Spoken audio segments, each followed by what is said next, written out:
L'entraîneur de judo de votre fille a été condamné, mais on a découvert quelque chose sur son parcours. Alors voilà, une nouvelle interrogation. Le revers de la médaille, un podcast du média d'investigation Disclose. Il a reçu une médaille en juin 2018, une palme de bronze du judo, en reconnaissance de son travail des mains du président de la fédération de judo, Jean-Luc Roger.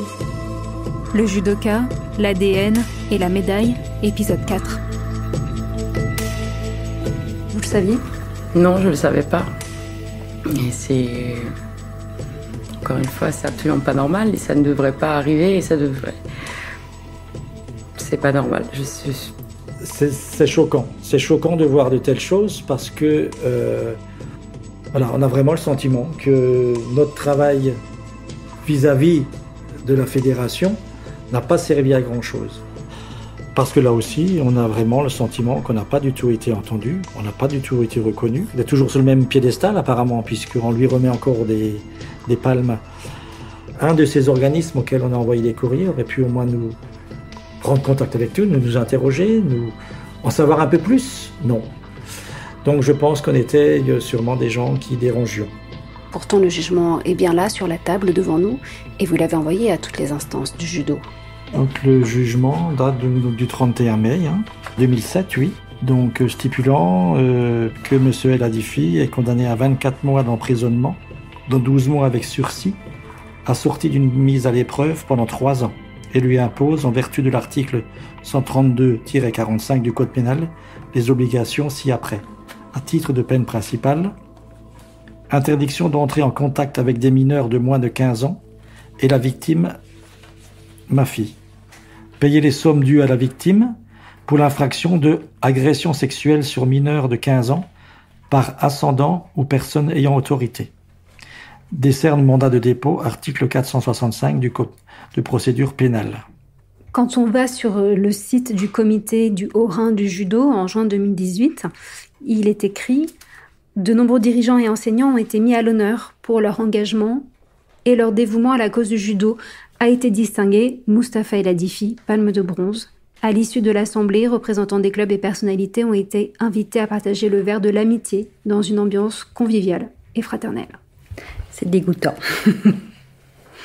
C'est une honte pour le judo. On a fait ce travail pour notre fille, parce que notre fille le méritait. Et parce qu'on a fait notre devoir de parents. Mais derrière, comme dit, il y a des gens qui ne prennent pas leurs responsabilités. Et ça, c'est grave. Surtout à certains postes où ces gens, ont quand même des places à responsabilité. Il y a un code moral qui existe, le code moral du judo. Alors, je n'en connais plus les détails, mais il y en a un qui me revient, c'est le respect. Et je pense que dans toute cette affaire, il y a eu un manque énorme de respect. Déjà par rapport à notre fille, par rapport à notre famille. Le 31 mai 2007, après 3 années de procédure, l'agresseur de votre fille, son entraîneur de judo, est condamné. Mais là encore, vous ne lâchez rien et vous prévenez la fédération de cette condamnation. Vous envoyez le jugement. Donc on prévient le Jeunesse et Sport, la Ligue d'Alsace de judo, la Fédération française. Nous envoyons donc copie du jugement au ministère aussi. Et là aussi, c'est resté, alors pas sans réponse, parce qu'il y en a toujours eu des réponses très évasives, enfin comme quoi ils avaient bien noté notre courrier et qui nous tiendraient au courant de la suite. Voilà. Mais bon, vous pouvez bien imaginer qu'on n'a jamais eu de deuxième courrier pour nous indiquer que cette personne avait été sanctionnée ou écartée, en tout cas. C'était resté lettre morte, à mon avis.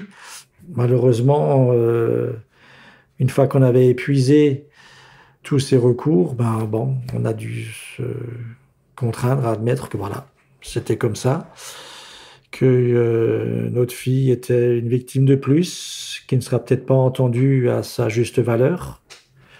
Et voilà, il faudrait qu'on accepte la chose. Le problème, c'est qu'à sa sortie de prison, petit à petit, il va reprendre l'entraînement, notamment auprès de mineurs. Vous envoyez des courriers. En octobre 2008, vous écrivez à Jeunesse et Sport. Donc ça, c'était la réponse qu'on a donc eue du ministère de la Santé, de la Jeunesse et des Sports, datée du 7 novembre 2008. Donc bien une bonne année après donc la condamnation. Et je peux vous en lire le contenu.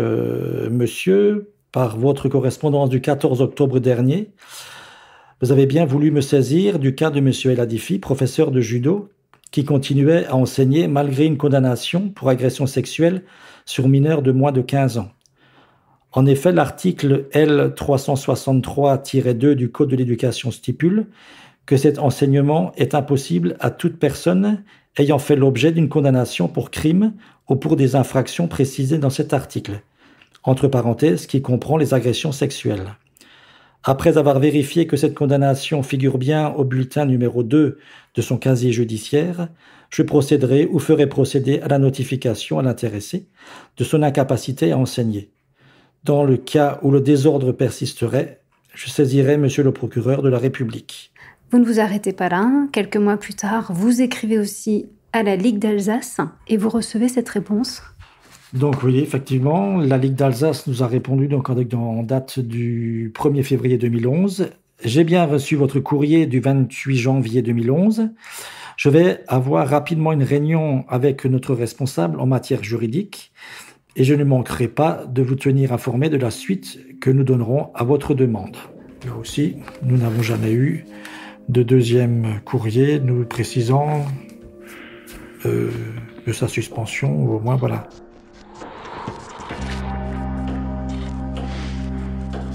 La direction départementale de la cohésion sociale et de la protection des populations, le service jeunesse-sport, vous répond.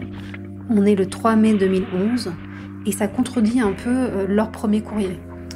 Voilà, donc on avait reçu ce courrier donc le 3 mai 2011 comme objet situation de monsieur El Hadifi Moustapha. Comme suite à notre conversation téléphonique, j'ai l'honneur de vous confirmer que les informations dont je dispose à ce jour sur monsieur El Hadifi ne me permettent pas de relever une incapacité à exercer la profession d'éducateur sportif.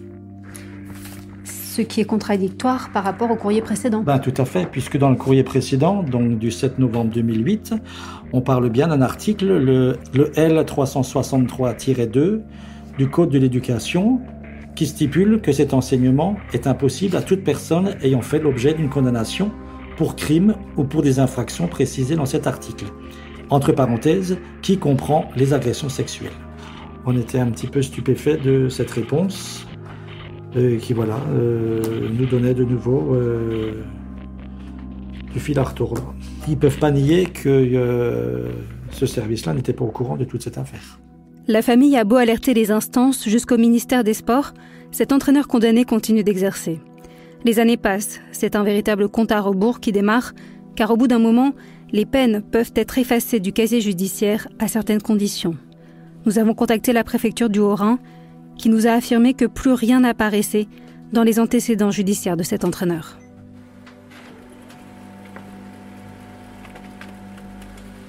On va faire une photocopie.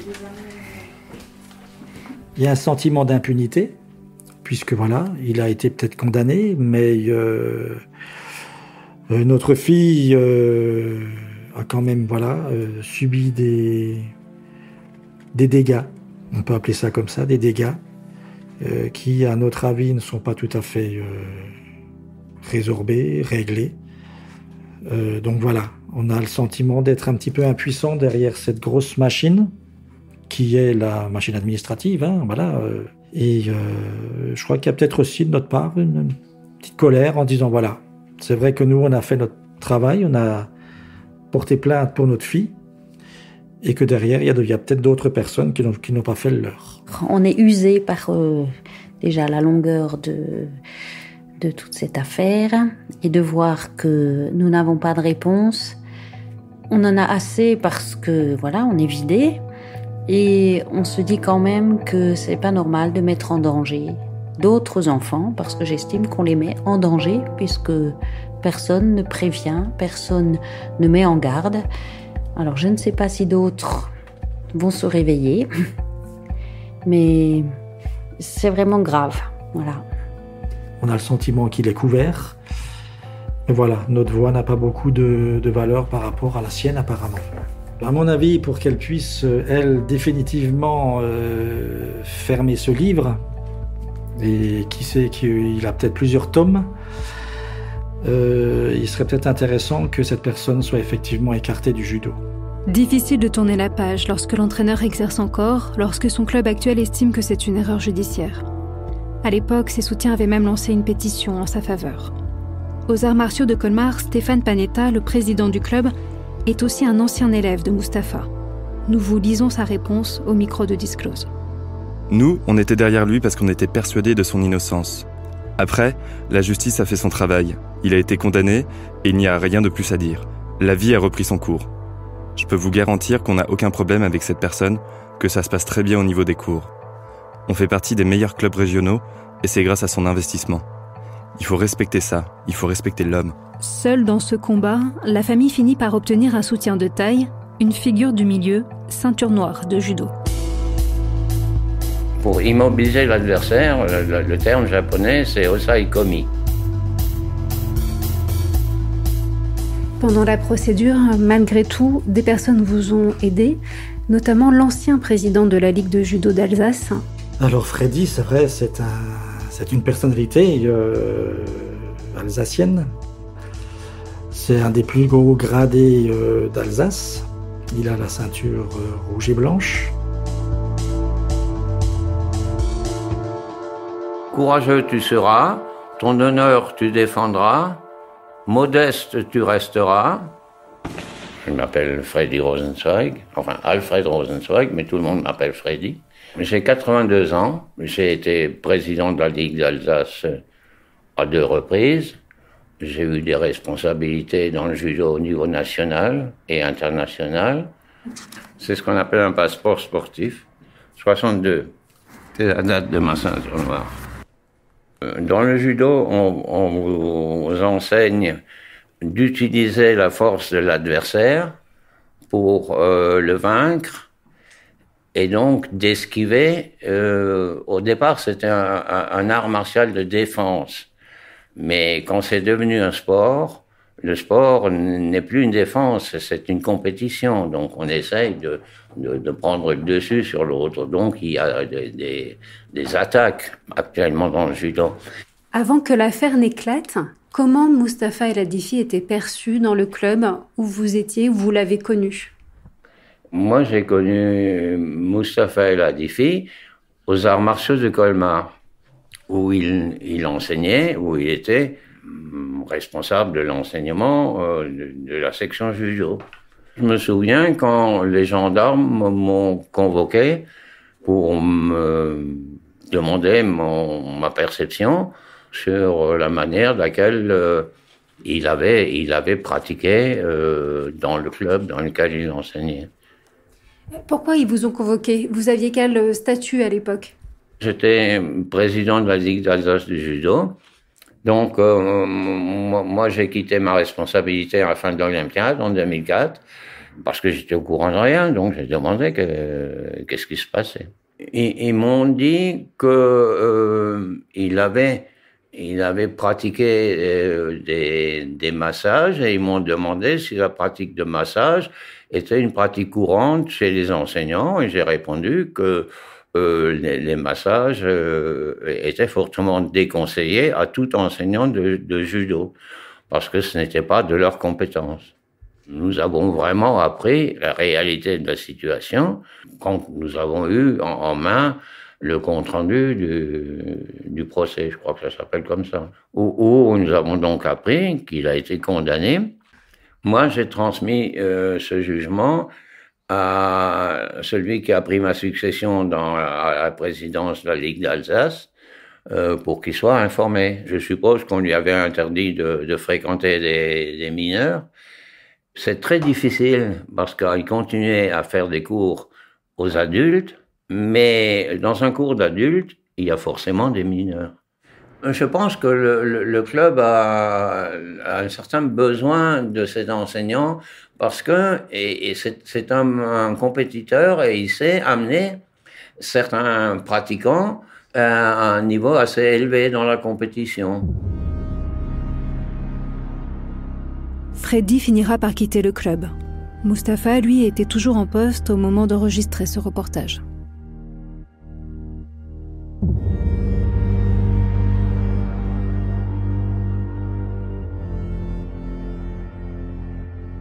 L'année dernière, lors de l'Assemblée générale du département, il y a eu, comme tous les années, des attributions de distinction. Et j'ai la surprise de constater que Mustapha El Hadifi avait obtenu une distinction en tant qu'enseignant, et les enseignants sont distingués par ce qu'on appelle des palmes. Et j'ai trouvé qu'on aurait pu trouver des tas d'autres enseignants qui auraient mérité ces palmes, plutôt que de les attribuer à un personnage qui avait été condamné dans la pratique de son enseignement. Et j'ai trouvé ça assez déplacé, d'autant plus que cette distinction lui a été remise par le président de la fédération, Jean-Luc Rouget, et qui s'est fait photographier avec lui. Et je n'ai pas supporté cette situation. Au milieu de la réunion, je suis parti. Et le lendemain, j'ai fait un mail en disant que je priais de m'excuser de mon départ parce que j'avais eu un malaise. Et je laissais exprès le terme malaise sous-entendu.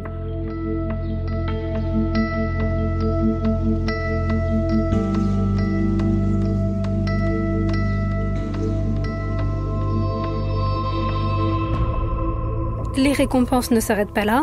L'entraîneur a reçu une deuxième médaille de l'Office municipal des sports, c'était en 2013. Donc si on résume, ces dernières années, Mustapha El Hadifi a reçu 2 distinctions. C'est vrai, j'avais même pas pensé. La rédemption, ça existe. Je ne sais pas. Nous avons contacté la fédération de judo pour comprendre. Pourquoi un entraîneur dont le passé judiciaire est connu obtient de telles récompenses ? La réponse n'a pas tardé. Suite à nos questions, par peur du scandale, la fédération de judo a décidé de retirer à la hâte sa palme de bronze le 18 novembre. Et la responsable de la commission des distinctions au sein de la Ligue régionale de judo a remis sa démission. Et les dirigeants du club où entraîne Mustapha El Hadifi sont les premiers au courant de son casier judiciaire. Ça c'est clair, c'est que les dirigeants du club de Mustapha El Hadifi ne peuvent pas ignorer. Que voulez-vous que je dise ?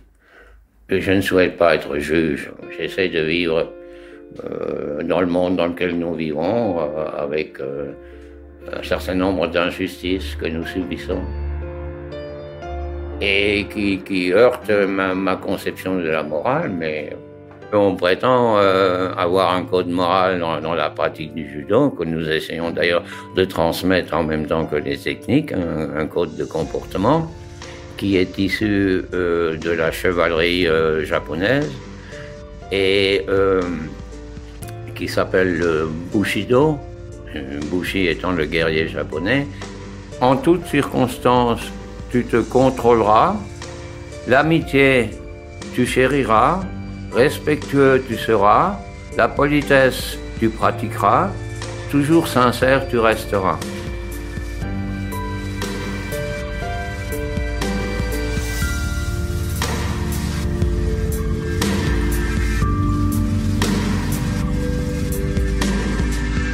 Le revers de la médaille, c'est une enquête de Disclose signée Daphné Gastaldi et Mathieu Martinière. C'est Solène Moulin qui l'a réalisé pour Programme B, qui est un podcast de Binge Audio préparé par Lauren Bess. Abonnez-vous sur votre appli ou votre plateforme préférée pour ne manquer aucun de nos épisodes, Facebook et Twitter pour nous parler, et à lundi pour un nouvel épisode.